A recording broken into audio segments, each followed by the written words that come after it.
The state at the center of the outbreak in the United States is beginning to reopen this week. Governor Andrew Cuomo announcing some areas are ready for phase one of his plan after the state had its lowest single-day death toll since the end of March.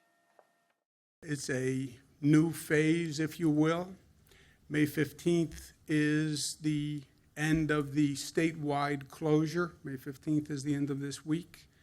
And the question is now going to shift more towards localities and regions across the state to make sure they're in a position to open, and the state will be working in coordination with them.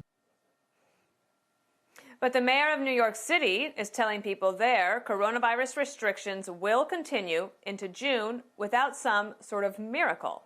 We have complete coverage this hour, but we begin with Chief White House correspondent John Roberts reporting live from the North Lawn of the White House with more on these coronavirus cases there, John.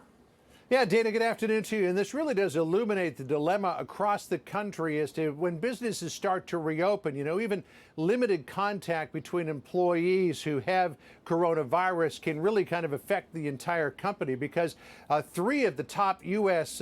researchers and officials who were involved with the coronavirus response are now in self-isolation because they had what was determined to be low-risk contact with the vice president's press secretary, who tested positive for coronavirus on Friday. So Drs. Anthony Fauci, Dr. Robert Redfield, who is the head of the Centers for Disease Control, Dr. Stephen Hahn, who is the administrator of the the FDA, are all self-isolated because they had limited contact with Katie Miller. Now, her husband on the lower right there, Stephen Miller, has tested negative, but is working from home.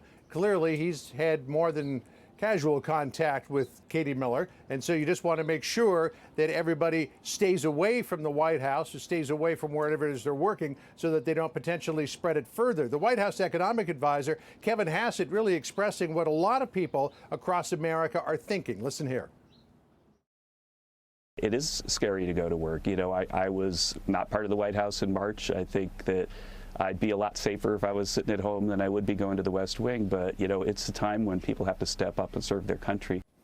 Dr. Anthony Fauci is on what's being called a modified quarantine. He will stay home and telework, may also drop into his office, but staffing levels there are very low. He'll also wear a mask, he says, for the duration when he could possibly be in contact with others. And all of those people, by the way, will be tested daily. Katie Miller tested negative on Thursday, but when she started showing symptoms on Friday, she tested positive, which is a little bit of a conundrum here because we've heard so much about asymptomatic infection. She was proven to be negative one day and then positive the next, even though she developed symptoms overnight. Fauci was still expected to testify in person before a Senate committee tomorrow. However, Lamar Alexander, the chairman of the Health Committee in the Senate, says that Fauci, Redfield, Hahn, and Admiral Brett Giroir will now give testimony remotely. Vice President Pence, of course, was in proximity to Katie Miller during the week last week. He stayed at home at the Naval Observatory over the weekend, but he was in here at the White House today. He, like the president, gets tested every day, and everybody has their temperatures taken several times a day as well. Dana? All right, we'll hope everyone else stays safe. Thank you, John Roberts.